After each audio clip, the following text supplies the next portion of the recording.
예레미야 36장 1절부터 19절까지 말씀 한 절씩 교독하도록 하겠습니다. 제가 먼저 읽습니다. 유다의 요시야 왕의 아들 여호야김 제4년에 여호와께로부터 예레미야에게 말씀이 임하니라. 이르시되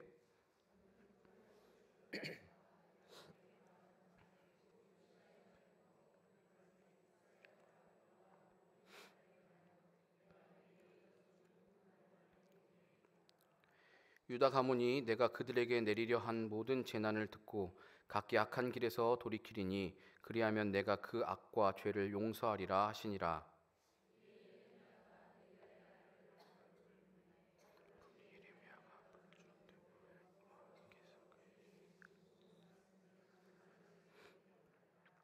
예레미야가 바룩에 명령하여 이르되 나는 붙잡혔으므로 여호와의 집에 들어갈 수 없으니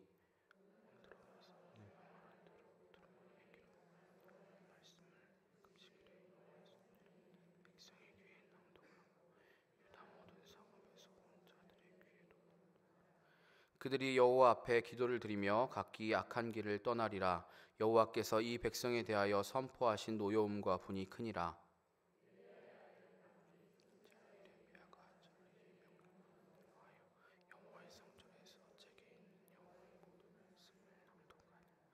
유다의 요시야 왕의 아들 여호야김의 제5년 9월에 예루살렘 모든 백성과 유다 성읍들에서 예루살렘에 이른 모든 백성이 여호와 앞에서 금식을 선포한지라.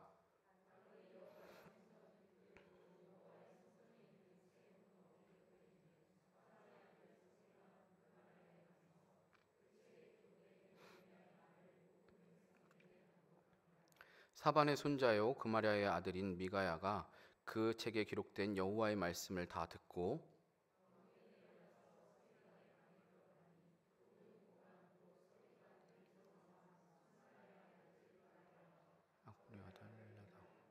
사반의 아들 그마랴와 하나냐의 아들 시드기야와 미가야가 바룩이 백성의 귀에 책을 낭독할 때 들은 모든 말을 그들에게 전하매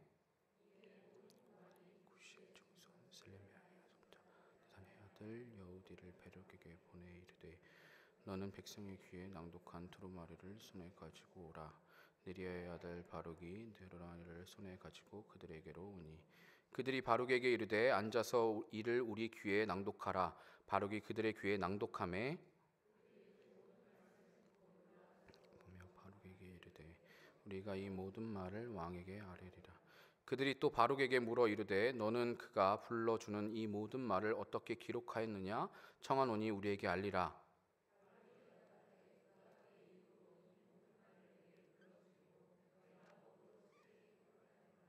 다 같이 읽습니다. 이에 고관들이 바룩에게 이르되 너는 가서 예레미야와 함께 숨고 너희가 있는 곳을 사람에게 알리지 말라 하니라. 아멘. 교회 장례 일정이 갑자기 생겨서 오늘 제가 목사님 대신 급작스럽게 말씀을 전하게 되었습니다. 그래서 보통 이런 상황이 오면은 제가 제일 회피하고 싶은 상황이거든요. 갑자기 설교를 해야 되는 상황이 되면 저는 좀 시간이 좀 많이 걸리는 사람이라서 조금 난감하고 좀 어려워하는데요. 이제 조금씩 익숙해지고 있습니다.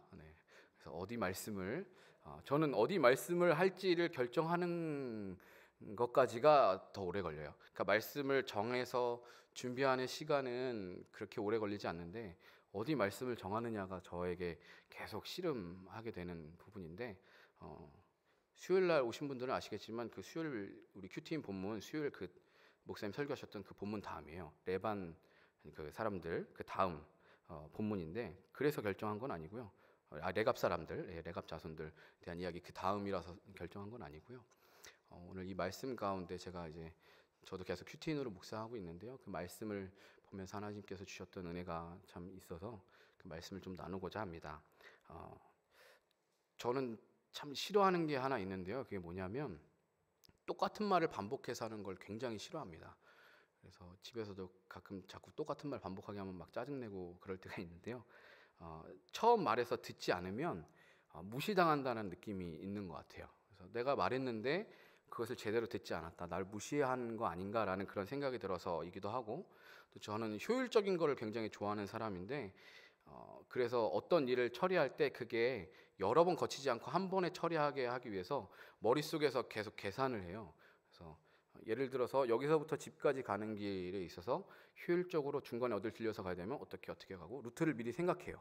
그래서 효율적으로 가기 위해서 왔던 길 다시 돌아와서 막 가는 그런 일이 생기지 않도록 그런 효율적으로 하는 일하는 것을 좋아하는데, 한 번에 말해서 그 일이 한 번에 해결되지 않으면 쓸데없이 뭔가 에너지를 낭비하는 것, 그런 생각이 들어서인지 여러 번 말하는 것들을 별로 안 좋아합니다. 그래서 무엇인가 한 번 말해서 상대방이 듣지 않으면 가급적이면 더 이상 이야기하려고 하잖아요. 한 번 말해서 안 듣는 거면 만약에 그 사람이 들을 생각이 있으면 처음 말했을 때 들었겠지. 그런 생각을 해서 한 번 말해서 안 들으면 더 이상 듣지를 않습니다. 더 이상 말하지를 않습니다. 반대로 저도 그래서 가급적이면 누군가 나에게 한 번 말하면 바로 그 말을 좀 들을 수 있게 하려고 하는 편이기도 하고요. 이런 생각이 뭐 아직 제 안에 조금 있긴 하지만 이런 생각이 많이 깨지기 시작한 게 사역을 하게 되면서부터였습니다. 제가 교육부서를 하면서 맡았던 뭐 어린이들로부터 해서 청소년에 이르기까지 제가 아무리 맞는 말, 옳은 말을 해도 그들은 한 번도 태도를 바꾼 적이 없습니다. 즉각적으로 제가 말한 그 순간 바로 한 방에 네, 전사님, 목사님 맞는 말씀입니다. 순종해야겠네요. 한 적이 단 한 번도 없습니다. 똑같은 말을 수없이 반복해도 여전히 그대로일 때가 대부분입니다. 얼마나 신실한지 몰라요. 늘 변함없이 한결같이 열심히 말을 안 듣는 그런 태도를 보여주죠. 그나마 좀 이렇게 순종을 잘하는 친구들은 그때는 좀 들어요. 그리고 나아지는 것 같지만 시간이 지나면 또 다시 돌아옵니다. 예전의 모습으로. 우리 교회에서 청소년부 사역을 할 때도 제가 우리 찬양팀 애들에게 늘 마이크 정리 잘 해라, 선 정리 좀 이쁘게 잘 해놔라, 악보 항상 주일날 예배 마치고 나면 악보 여기저기 막 너저분하게 막 널려 있거든요. 그것 좀 제발 정리하든지 버리든지 해라. 이렇게 수없이 말을 했지만 새벽 예배 때 4층에 올라가서 보면 방송실 책상이 아주 어지럽혀져 있고 강대상 있는 그 앞이 여전히 지저분하게 되어 있는 걸 보면 요즘 아이들 표현대로 깊은 빡침이 올라옵니다. 새벽에 월요일날 새벽에 거기 가서 그렇게 난장판이 되어 있는 그 현장을 보면 속으로부터 깊은 그 분노가 막 끓어오릅니다. 그래서 성욱이한테 연락을 할까? 우리 성욱이가 청년부, 우리 성욱이가 이제 청소년부 찬양팀 이제 간사거든요. 그래서 이걸 성욱이한테 이야기를 할까? 그러면서 여러 번 그러니까 연락한 적도 있어요. 근데 참은 적이 더 많아요. 그걸 알아야 될 텐데. 넓은 자비와 인내로 참고 기다려줘야 되는데 참 어렵더라고요. 그래서 어떻게 하면 좋을까? 그래서 근데 이제 점점 이제 이게 말로 해서 되는 문제는 아니구나라고 여기게 되면서 막 이렇게 말하는 것들은 가급적이면 좀 이렇게 자제하려고 하는 편이 된 것 같아요. 그런데 이제 지금은 청소년부 사역을 안 하잖아요. 근데 요즘은 예훈이가 한 번에 말을 안 듣더라고요. 예전에는 그래도 잘 들었는데 요즘 한 번 말하면 안 들어요. 2번, 3번 말해도 안 듣습니다. 그래서 3번, 4번 똑같은 말을 해도 안 듣다가 화를 내야 겨우 듣더라고요. 예훈이 엄마도 한 번씩 이야기하다가 안 들으면 점점 그 게이지가 쌓이죠. 하지 말라고! 이렇게 하지 말랬지! 이렇게 한번 이렇게 사자우처럼 확 터트려야 그제서야 이제 한 번씩 듣습니다. 자녀를 키우면서 정말 인간의 죄성을 보게 되는 것 같아요. 인간이 얼마나 악한가, 얼마나 완악한가, 이렇게 말하는데도 듣지 않고 순종하지 않고 그런 것들을 보게 되는 것 같아요. 저를 포함해서 인간이 얼마나 악한지, 하나님의 말씀을 얼마나 우리가 쉽게 여기고 우습게 여기고 불순종하는지를 느끼게 됩니다. 오늘 이 본문 말씀은 그 36장인데 그 앞에 보면 34장과 시간의 배경이 달라요. 어떻게 다르냐면 35장과 36장은 34장처럼 예루살렘 함락 직전이 아니라 유다의 제18대 왕 여호야김 때 있었던 사건을 배경으로 한 예언이에요. 그러니까 34장에 오기까지 이제 쭉 순차적으로 오다가 그리고 시드기야 왕에 대해서 이야기하다가 갑자기 35장, 36장에서 과거로 넘어가는 거예요. 그래서 그 전에 있었던 여호야김 왕의 때의 사건을 이야기합니다. 갑자기 시간을 거슬러 올라가서 사건이 배치된 것은 이 2장에 기록된 내용이 유다의 패역함을 보여주는 대표적인 사례이기 때문에 그렇습니다. 결국 여기에 기록된 모습이 예루살렘이 함락되고 남유다가 멸망하는 근본적인 원인이 되는 것을 보여주고 있습니다. 여호야김의 아버지인 요시야 왕은 다윗과 히스기야와 더불어서 유다의 3대 선왕 중 한 명입니다. 사실 그렇게 선한 왕이 유다에는 별로 없었지만 그나마 그 중에서 선한 왕으로 꼽히는 3명 중 한 명이 이 여호야김의 아버지인 요시야 왕이었습니다. 요시야 왕은 성전 수리 도중에 발견한 그 율법책을 해석하고 그 내용에 비추어서 자기 왕국의 죄악을 철저히 회개했습니다. 하나님의 말씀 앞에 즉각적으로 결심하고 언약을 체결하였습니다. 그러나 오늘 본문 뒤에도 나오지만 이 여호야김은 비슷한 상황이에요. 두루마리에 기록된 하나님의 말씀을 받았어요. 그 말씀을 받았을 때 그 말씀을 칼로 잘라버리고 불에 태워버리기까지 합니다. 아버지와는 정반대의 행동을 합니다. 이렇게 하나님의 말씀을 멸시하고 듣지 않는 태도는 남유다를 대변하는 모습이었습니다. 이 여호야김 왕의 모습만 이런 것이 아니라 왕으로 대변되는 당시 남유다 백성들의 완악한 태도, 악한 태도를 보여주는 것이죠. 그리고 그 완악한 태도가 결국 남유다의 멸망으로 이어지게 되는 것입니다. 하나님은 이미 남유다가 바벨론의 멍에를 메고 그들을 섬기게 될 것을 예레미야를 통해서 예언하셨습니다. 선포하셨습니다. 그 이전에도 수많은 선지자들이 남유다의 회개를 촉구했지만 그들은 듣지 않았습니다. 아무리 이야기를 해도 듣지 않던 남유다에게 나라의 멸망은 어찌 보면 너무나도 당연한 결과이고 하나님이 주신 수많은 기회에 불응한 그들 자신의 죄악의 결과물입니다.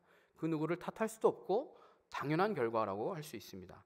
그런데 지금 하나님께서는 예레미야에게 요시야 왕 때부터 주셨던 말씀들을 두루마리의 책에 기록하라고 명령하십니다. 어차피 남유다를 멸망시키겠다고 하나님께서 선언하셨어요. 그리고 그들도 여전히 회개하고 돌이키지 않습니다. 그런 상황에서 하나님은 왜 이런 명령을 내리시는 것일까요? 전혀 나아져 보이지 않고 나아질 기미도 보이지 않고 지속적으로 수많은 시간 동안 하나님 반복해서 회개하라고 돌이키라고 명령하고 촉구하셨음에도 단 한 번도 돌이키지 않았던 그들. 그런데 하나님은 남유다의 멸망을 선언해 놓으시고도 다시 말씀을 기록해서 그들에게 들려주라고 말씀하십니다. 왜 말씀을 기록하게 하시고 그것을 백성들에게 낭독하라고 하셨을까요? 하나님께서 말씀을 기록하신 목적은 두 가지로 유추해 볼 수 있습니다. 하나는 하나님의 말씀을 기록된 책의 형태로 보존을 해서 하나님의 백성에게 그 자손 대대로 알리게 하는 것이죠. 그래서 미래의 후손들이 이 기록을 보고 동일한 실수를 반복하지 않게 하기 위해서 너희는 동일한 이런 실수를 반복하지 말아라라는 것들을 알게 하기 위해서 기록하게 하신 것이고, 두 번째 다른 하나는 당시 유다 백성이 모인 자리에서 큰 소리로 읽혀서 그들로 하여금 자신들의 죄악에서 돌이키게 하시기 위함이었습니다. 이것을 낭독해서 큰 소리로 그 백성들이 듣게 하셔서 그들 자신이 죄악에서 돌이키게 하기 위해서 이것을 기록했다고 말씀하십니다. 이미 멸망을 선포하셨는데 남유다가 멸망하게 될 거니까 바벨론에게 항복해라 라고 이미 하나님 말씀하셨는데 뭐하러 이렇게까지 하시는 것일까요? 하나님은 실현하지 않으시고 하나님의 말씀을 하나님께서 한번 선포하신 그 말씀을 그 누구도 되돌릴 수 없다라고 이야기합니다. 그러나 그 말은 하나님이 남유다를 결코 끝까지 용서하지 않으신다라는 의미는 아닙니다. 하나님은 여전히 지금 기회를 주고 계시는 것이죠. 이미 멸망이 선언되었지만 그럼에도 그들이 돌이키고 하나님께로 회개했을 때 하나님은 그들을 회복시키시고 하나님께서 그들을 징계하기로 하신 것들을 얼마든지 처리하실 마음이 있으신 것이죠. 하나님은 한 명이라도 더 돌이키기를 바라시고 남유다에 특히 이 악한 여호야김 왕에게 기회를 주시는 것입니다. 그 악한 왕에게조차 하나님은 또 기회를 주시는 것이죠. 설사 그럴 가능성이 단 1%도 안 보인다고 할지라도 하나님은 또 말씀을 통해서 이들에게 돌이키고 회개할 기회를 주고 계시는 것입니다. 부모가 잘못한 자녀에게 너 잘못했다고 네 입으로 인정 안 하면 너 집에서 쫓겨날 줄 알아? 이렇게 혼을 내고 화를 낸다 할 때 그 말이 너 쫓겨날 줄 알아? 라는 그 말이 정말 그 아이를 쫓아내려고 하는 말인가요? 자식 잘 걸렸다. 이번 기회에 쫓아내야지. 밥값 좀 덜겠네. 학비가 좀 세이브 되겠네. 이런 생각으로 그 자녀를 정말 쫓아낼 생각으로 그런 이야기를 하는 건가요? 부모님들 혹시 그런 생각으로 이야기하신 적 있으신가요? 진짜 쫓아내려고? 그 말의 의미는 너의 잘못을 인정하고 반성해라 라는 의미입니다. 표현은 그렇게 되지만 사실 그것은 강력하게 그 마음 가운데 돌이키게 하기 위해서 그렇게 강력하게 표현하는 것일 뿐이지, 사실 그 의미는 너의 잘못을 인정하고 반성해라 라는 뜻인 것이죠. 하나님 물론 실현하는 분이 아니십니다. 그러나 아비와 어미의 마음처럼 그들이 진정으로 회개한다면 하나님께서 너희 이 남유다의 멸망을 말씀하시고 그들에게 크나큰 징계를 내리시겠다고 말씀하셨지만, 그들이 진정으로 회개한다면 그들에게 내릴 재난에 대해서 하나님께서 처리하실 수 있는 분이신 것입니다. 하나님의 궁극적인 목적은 언약 백성인 그들을 멸망시키는 게 아니라 그들이 영원히 먼지처럼 죄로 사라져버리게 만드시는 것이 목적이 아니라 그들을 어떻게 해서든 돌이켜서 거룩한 백성이 되게 하는 것이 하나님의 목적인 것입니다. 그들이 전혀 회개하지 않고 그리고 그럴 능력조차 없다고 할지라도 하나님은 남유다를 멸망시키는 방법을 선택하셔서라도 그들이 돌이켜서 회개하게 하시고 그들을 회복시키게 하려고 하시는 것입니다. 남유다의 멸망이라는 그 징계도 그들을 돌이키게 하시기 위한 방법인 것이지 남유다의 멸망이 하나님의 궁극적인 목적이 아닌 것입니다. 하나님은 남유다의 멸망을 예언하시고 선언하셨지만 동시에 그들을 회복시킬 것에 대해서도 말씀하셨죠. 하나님의 궁극적인 목적은 남유다의 영원한 멸망이 아니라 결국엔 그들이 회복되어서 하나님께로 돌아오는 것, 하나님께로 돌이키는 것, 그것이 하나님의 궁극적인 목적인 것이죠. 그러면 그냥 어차피 멸망시켰다가 다시 회복시킬 거니까 그냥 냅뒀다가 나라 망하고 나서 좀 제대로 세게 한 대 맞은 다음에 정신 차리고 나서 그때 하나님 다시 일하시면 되시지, 그때 다시 말하면 되지. 진짜 세게 한 대 때리고 자 봤지? 이제 돌아와, 정신 차려, 이렇게 하면 되지. 너 혼난다 왜 이 말을 계속 하시는 걸까? 그냥 진짜 세게 한 대 때리고 하시지. 뭐하러 말도 안 듣는 것들한테 입 아프게 회개하라고, 귀찮게 돌이키라고 자꾸 하나님은 반복해서 말씀하시는 것일까라고 생각할 수가 있습니다. 그런데 과연 하나님의 입장에서 한번 생각해 보십시오. 하나님의 입장에서 그게 될까요? 하나님이 너 정말 내가 가만 안 둔다 라고 말씀하셨어요. 안 되겠어, 넌 정말 크게 한번 혼나야겠다, 너에게 큰 징계를 내리겠다, 너의 나라가 멸망할 거야, 하나님이 이렇게 말씀하셨어요. 그러고 나서 이제 멸망시킬 거니까 그때까지 하나님 아무 말도 안 하시고 가만히 있을까요? 하나님의 입장에서 그게 되는 걸까요? 자녀가 아무리 반복해서 말을 듣지 않고 악하게 행동한다고 해서 부모가 돌이키라고 말하지 않게 될까요?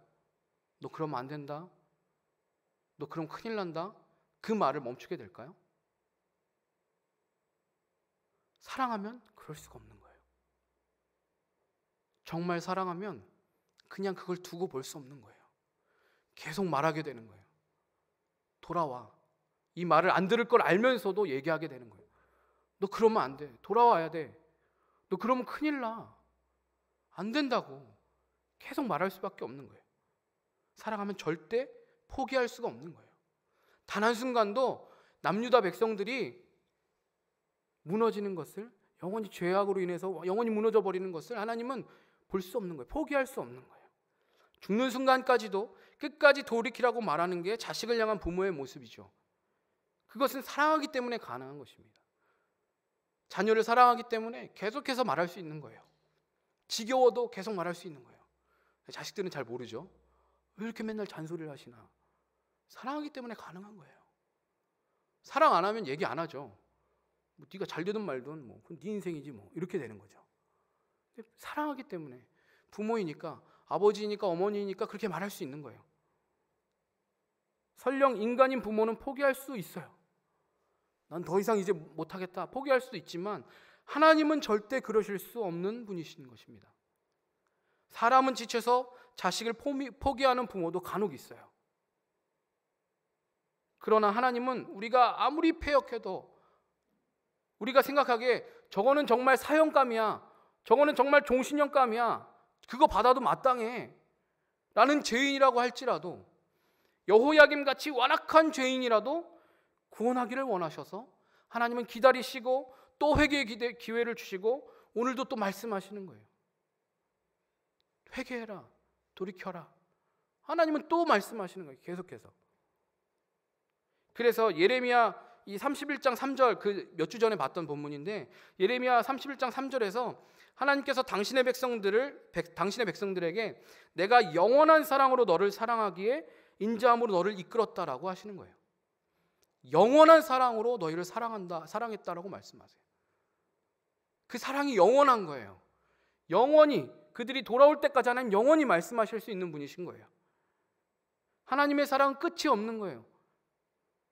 더 나아가서 그 사랑은 영원한 것으로 표현되지 않는, 또 다른 표현을 빌리자면 끈질긴 사랑인 거예요.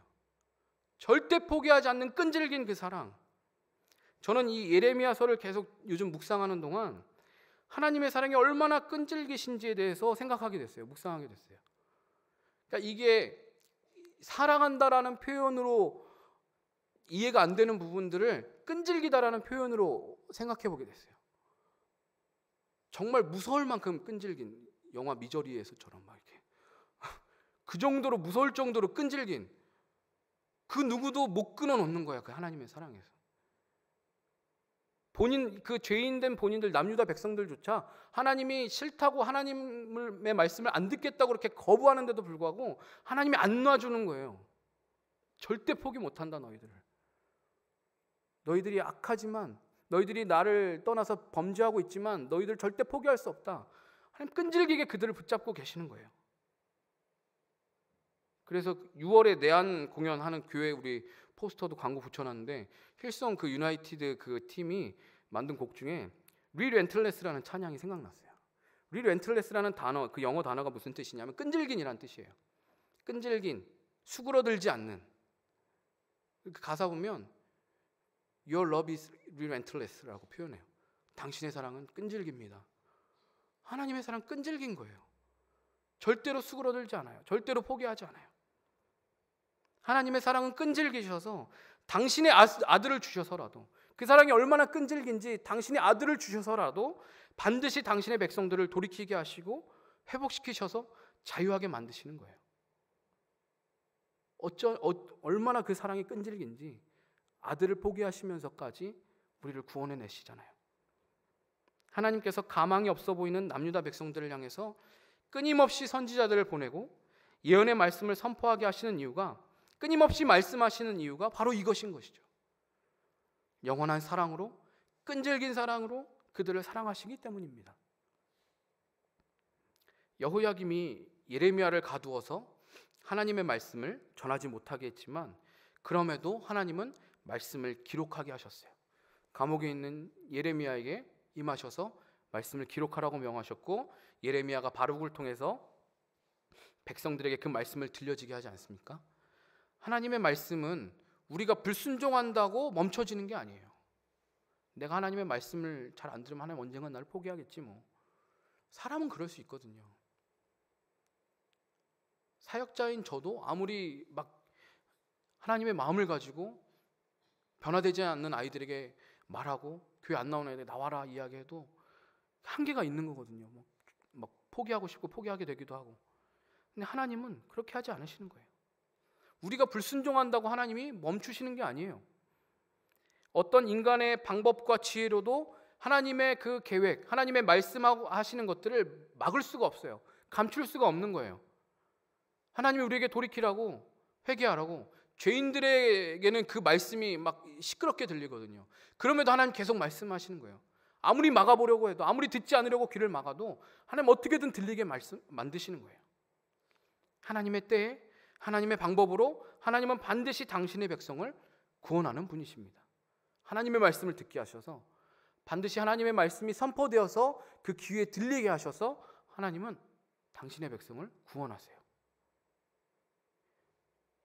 이 두루마리에 적은 말씀이 이 남유다 백성들에게 낭독된 시점은 이미 바벨론 군대가 예루살렘을 침공해서 도시의 상당 부분이 파괴되고 적지 않은 사람들이 포로로 끌려간 이후의 상황이에요. 1차 침공이 있고 난 이후에 이 말씀이 선언됐어요. 6절에 보면 예레미야가 바룩에게 말씀 낭독의 시점을 금식일이라고 지정해 줘요. 금식일에 말씀을 낭독하라고 지정해 주는데, 원래 이스라엘은 1년에 한 번 금식을 해요. 그게 언제냐면 대속죄일입니다. 대속죄 1년에 한 번 대속죄일에 모든 백성들이 금식을 하는데, 그 외에 예외적으로 금식을 하는 때가 또 있어요. 나라에 큰 어려움이 생기면, 국가적인 어려움이 다가오면 국가 전체가 금식을 선포해요. 그리고 모든 사람들이 금식을 하기 시작합니다. 이 금식이 선포된 여호야김 제5년은 태양력으로 하면 BC 604년 12월인데 대속죄일 기간이 아니에요. 그럼 무슨 말이냐면, 이거는 대속죄일이어서 지금 금식하는 게 아니라 국가적인 위기 상황을 느끼고 이들 스스로가 금식하기로 결단한 거예요. 나라의 절체절명 위기 앞에 일부 깨어있는 그 지도자들과 백성들이 금식을 선포한 것이라고 볼 수 있어요. 이런 시기에 말씀이 들려지면, 이런 시기에 하나님의 경고의 메시지, 강력한 하나님의 메시지가 이들에게 들려지면 자연스럽게 백성들의 마음이 움직이고 자신들의 죄악을 회개해서 돌이킬 수 있는 좋은 기회였을 거예요. 예레미야는 그것을 알기 때문에 그런 시점이 올 때 말씀을 낭독하게 한 것이라고 볼 수 있습니다. 물론 여호야김 왕이 주도적으로 금식을 이끌지 않았죠. 그래서 두루마리를 불태워 버렸기 때문에 회개 운동이 확산되지는 않아요. 만약에 여호야김 왕이 거기서 말씀을 듣고 만약에 거기서 돌이켰다면 아마 이야기는 완전히 달라졌을 거예요. 분위기 자체가 금식하면서 벌써 회개하려고 하고 있는데 거기에서 여호야김이 한마디로 찬물을 끼얹은 거죠. 말씀을 태워버려요. 두루마리에 있는 말씀을. 그렇게 확산되지는 않았지만 그나마 그 가운데서 예레미야를 핍박했던 왕궁의 고관들과 신하들이 하나님 말씀 앞에 반응하잖아요. 오늘 함께 읽은 말씀 그 뒷부분에 그 고관들이, 서기관들이 그 이야기를 듣고 그 바룩이 낭독하는 그 말씀을 듣고, 야, 너 이거 어떻게 기록했니? 그 이야기를 듣고 바룩을 숨겨놓고 그 두루마리를 가지고 왕에게 가잖아요. 뒤에 읽어보시면 아시겠지만 그 말씀을 왕에게 들려주고, 결국엔 뭐냐면 왕에게 이걸 듣고 우리가 좀 경각심을 갖고 회개해야겠다라는 의도로 하는 거예요. 근데 왕이 뭐 칼로 잘라버리고 태워버리니까 말을 못하는 거죠. 더 이상. 하나님은 그러나 그런 소수의 사람이라도 움직이시고 돌이키게 하시기 위해서 그들이 한 명이라도 더 회개하고 구원받을 때까지 계속 말씀하시고 또 말씀하시는 분이십니다. 오늘 말씀을 통해 우리는 두 가지를 기억해야 하겠습니다. 먼저 하나님의 입장에서 생각해 보는 것인데, 하나님이 어떤 분이신지를 기억할 수 있게 되길 바랍니다. 하나님은 진노 중에라도 긍휼을 잊지 않으시는 분이시라고 성경은 말해요. 진노 중에라도 긍휼을 잊지 않으시는 분. 그 이유는 영원하신 끈질긴 사랑으로 당신의 백성을 반드시 구원하시는 분이시기 때문입니다. 아무리 우리에게 임하는 진노가 크다 할지라도 그 가운데서 하나님은 긍휼을 잊지 않으세요. 우리의 기준과 생각에는 여호야김과 남유다는 멸망을 당하는 것이 당연해요. 그렇지만 하나님은 그런 자들조차도, 멸망당하는 게 당연한 그런 자들조차도 구원받게 하시기 위해 끝까지 말씀하시는 분이십니다. 아니, 남유다, 여호야김뿐만 아니라 나를 생각해 볼 때, 여러분 스스로를 돌이켜서 자신을 생각할 때 우리에게 구원받을 자격이 있나요? 절대로 구원받을 자격이 없는 나를 하나님 구원하시잖아요. 나에게 구원의 기회를 주시고 아들을 주시잖아요.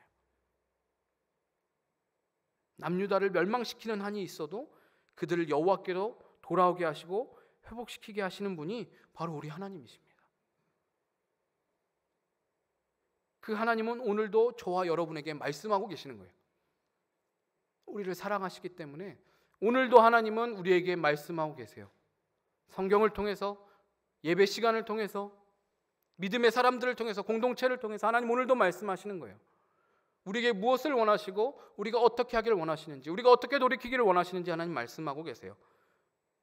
우리가 죄에서 돌이키도록, 우리를 하나님으로부터 멀어지게 만드는 사단의 올무에서 벗어나도록 하나님은 오늘도 끊임없이 말씀하고 계시는 것입니다. 오늘 하나님께서 계속 여러분에게 말씀하시는 것은 무엇입니까? 그 누구도 예외일 수 없습니다. 누구에게나 하나님은 여전히 말씀하고 계세요. 그 말씀하시는 내용이 다 다를 뿐이지 하나님 오늘도 여러분 각 사람에게 말씀하고 계십니다. 여러분 개인에게 하나님 말씀하시는 것이 무엇입니까? 그것을 모르겠다면 찾으셔야 돼요. 내가 모르고 짓고 있는 그 죄에 대해서 하나님 말씀하고 계실 수 있어요. 그 말씀을 듣고 내가 돌이키지 않으면 큰일 나는 거예요. 그 말씀 앞에 즉각 순종하며 반응하는 저와 여러분 되길 바랍니다. 그 말씀을 듣고 그 말씀이 들리는데도 순종하고 있지 않다면 빨리 돌이키셔야 돼요. 하나님의 말씀에 귀를 기울이고 그 말씀이 여러분의 귀에 들렸을 때 그 말씀에 집중해서 듣고 그 말씀을 받으시길 바랍니다. 말씀을 묵상하거나 설교를 들을 때나 성경 공부를 할 때 그것을 남의 이야기가 아니라 내 이야기로 바꿔 적용하시길 바랍니다. 남유다의 이야기가 아니에요. 남유다, 남이라고 얘기하니까 자꾸 남 얘기 같은데 남 얘기가 아니에요. 내 얘기인 거예요. 내가 이렇게 돌이키지 않는 거예요. 저도 마찬가지 예훈이 얘기할 필요가 없는 거예요. 제 얘기예요. 오늘 우리가 보는 남유다 백성들의 완악함은 남의 모습이 아니라 내 모습인 거예요. 그렇기 때문에 말씀을 보고 내가 돌이켜야 될 모습이 무엇인지를 찾아서 얼른 돌이키셔야 합니다. 하나님의 끝없는 긍휼과 사랑에도 불구하고 내가 여전히 교만하여서 완악하여서 회개하지 않는 죄가 무엇인지를 돌아보시기 바랍니다. 하나님의 말씀이 여러분에게 들린다는 것은 아직 여러분에게 하나님의 은혜가 부어지고 있다는 증거입니다. 아직 하나님께서 기회를 주고 계시다라는 증거입니다. 그때 진정 회개하는 사람은 즉각적으로 반응해서 순종할 수 있는 것이죠. 하나님은 자비가 풍성하시니까 하나님 천천히 해도 되겠지 뭐. 하나님 인내하시는 분이시니까 자비와 긍휼이 풍성하시니까 진노 중이라도 긍휼을 잊지 않으신다며 언젠가 기회가 또 있겠지. 이런 반응이야말로 절대로 용서받을 수 없는 악한 태도인 거죠. 하나님의 말씀이 내게 들려진다는 것은 하나님의 은혜가 나에게 여전히 부어지고 있다는 거예요. 하나님 여전히 나에게 기회를 주고 계시다라는 거예요. 그 말을 들었으면 얼른 돌이켜야죠. 하나님의 말씀을 기록해서 보게 하시고 하나님의 사람으로 하여금 귀에 들려주는데도 그 말씀을 거부하고 불태운 여호야김처럼 되지 않도록 말씀 앞에 순종하는 저와 여러분 되길 바랍니다. 반대로 너무 늦지 않았나 생각이 들어도 얼른 돌이키시길 바랍니다. 너무 늦은 거 아니야? 돌이키기엔 너무 늦지 않았나? 오랜 시간 주님을 떠나 방황하면서 수많은 죄에서 헤매었다 할지라도 그런 사람에게 하나님의 말씀이 들렸다는 것은 하나님께서 구원의 길을 열어주셨다는 증거이기 때문에 한시라도 빨리 돌이켜야 되는 거예요. 너무 늦은 거 아니야가 아니라 하나님이 나한테 기회를 주셨구나. 빨리 이 기회를 잡아야지. 하나님 나에게 은혜를 여전히 베푸시는구나. 이 은혜를 붙잡아야지. 이렇게 나와야 되는 것이죠. 간혹 신앙 공동체를 오래 떠났던 분들이 다시 돌아오고 싶은 마음이 들 때 그것을 가로막는 생각들이 있어요. 내가 무슨 낯으로 다시 돌아가지? 나 같은 걸 과연 하나님이 또는 교회 지체들이 받아줄까? 그런 생각이 드는 것은 여러분이 돌아와야 될 때가 되었다는 증거예요. 돌아올 때가 됐다는 증거. 돌아가도 될까? 말까? 고민할 문제가 아니에요. 살 수 있는 길이 열린 거예요. 그럼 빨리 그 기회를 잡아야 되는 거예요. 아버지의 재산을 탕진해버린 탕자도 처음에는 내가 무슨 낯으로 아버지를 뵐까? 그렇게 생각하잖아요. 그러나 살기 위해서 내가 아버지 마지막 붙잡을 수 있는 그 최후의 보루는 아버지인 거예요. 내가 아버지한테 가서 그냥 품꾼 중에 하나로라도 써달라고 감히 내가 아버지한테 아들로 다시 받아달라는 소리는 못하겠고 그래도 내가 살아야 되니까 품꾼으로라도 좀 받아달라고 받아주시면 내가 정말 감사하겠다는 생각으로 아버지한테 찾아가잖아요. 그것처럼 여러분도 그런 생각이 드는 순간에 여러분의 영혼이 살려면 하나님 앞으로 돌아와야 되는 거예요. 늦은 거 아니야? 가도 될까? 그 순간이 돌아와야 될 타이밍인 거예요. 그때가 하나님을 찾아야 되는 타이밍인 거예요. 한 가지 또 우리가 오늘 말씀에서 기억해야 될 것, 두 번째는 예레미야 입장에서 생각하는 거예요. 하나님만이 아니라 우리 또한 계속해서 하나님의 말씀을 전해야 된다는 거예요. 하나님 계속해서 포기하지 않으시고 끈질기게 끝없이 끊임없이 말씀하는 분이시라고 했어요. 근데 우리도 하나님의 말씀을 계속 그렇게 전해야 돼요.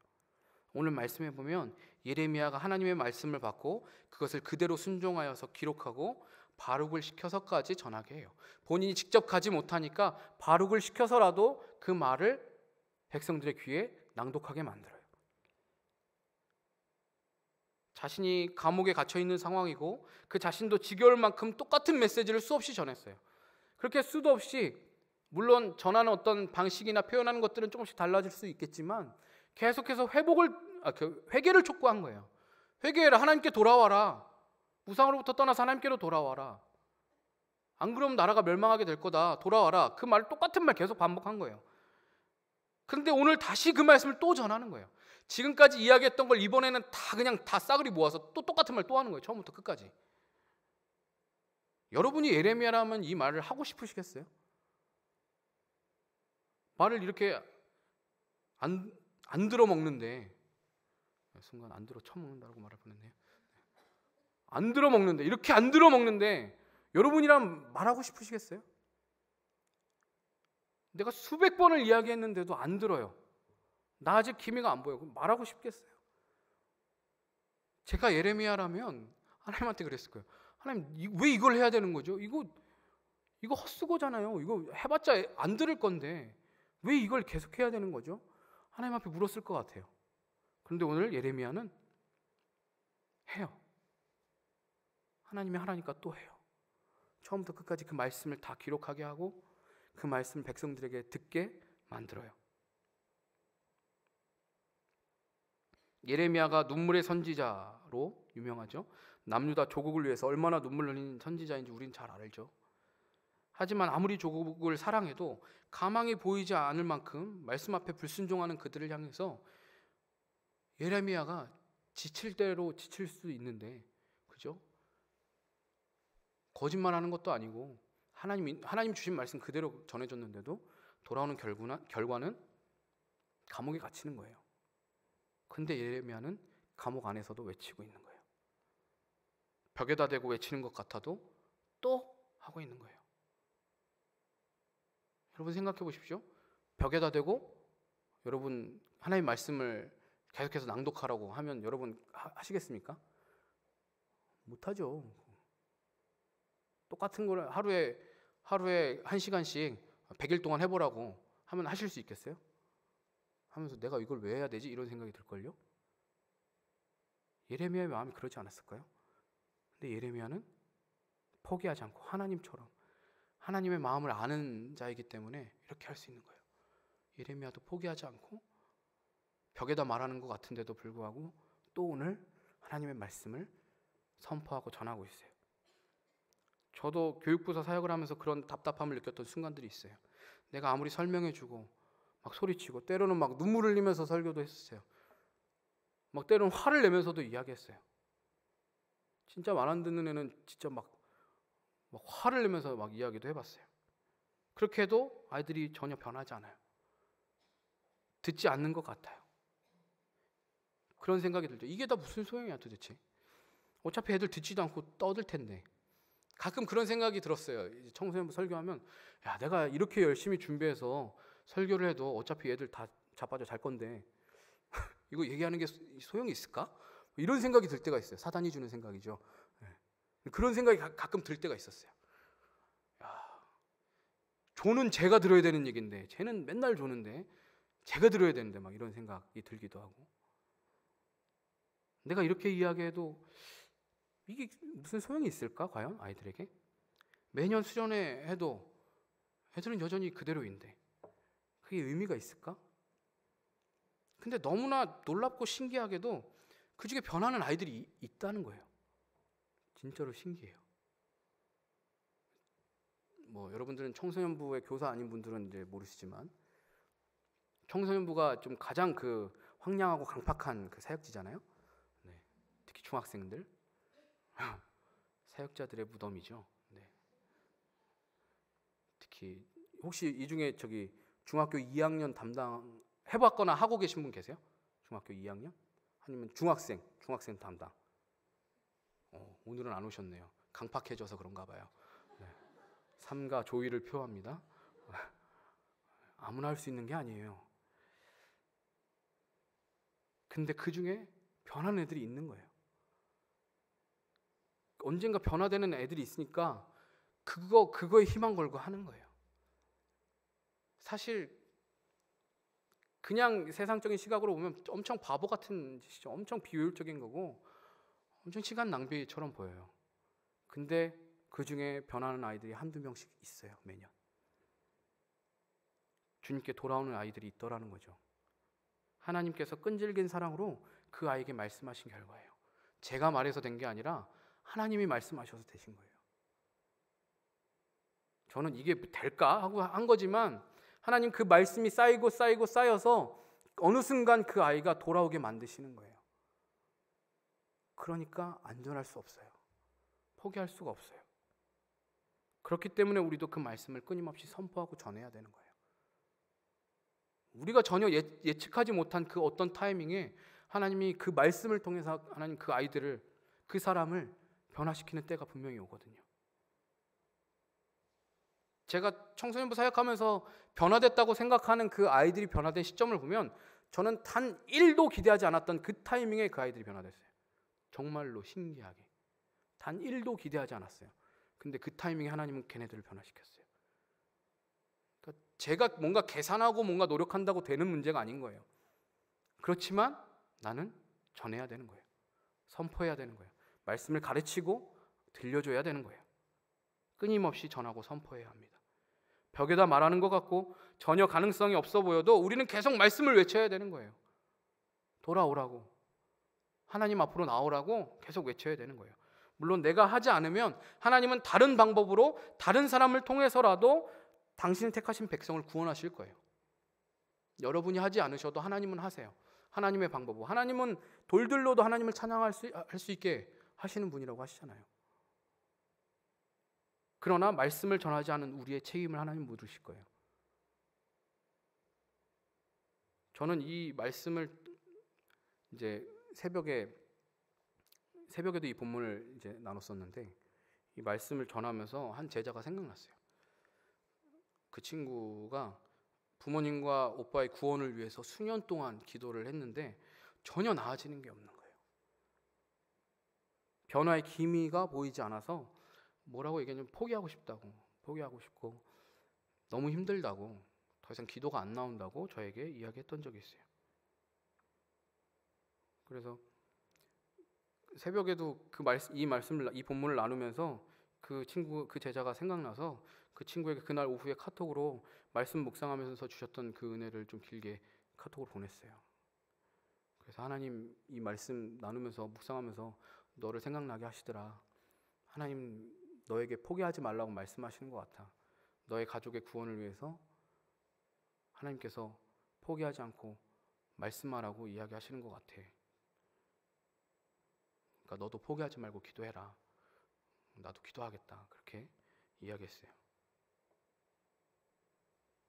하나님 여전히 포기하지 않고 말씀하시기 때문에 우리도 포기하면 안 되는 거예요. 포기할 수 없는 것, 그걸 넘어서 포기하면 안 돼요. 하나님이 포기하지 않으시는데 우리가 어떻게 포기합니까?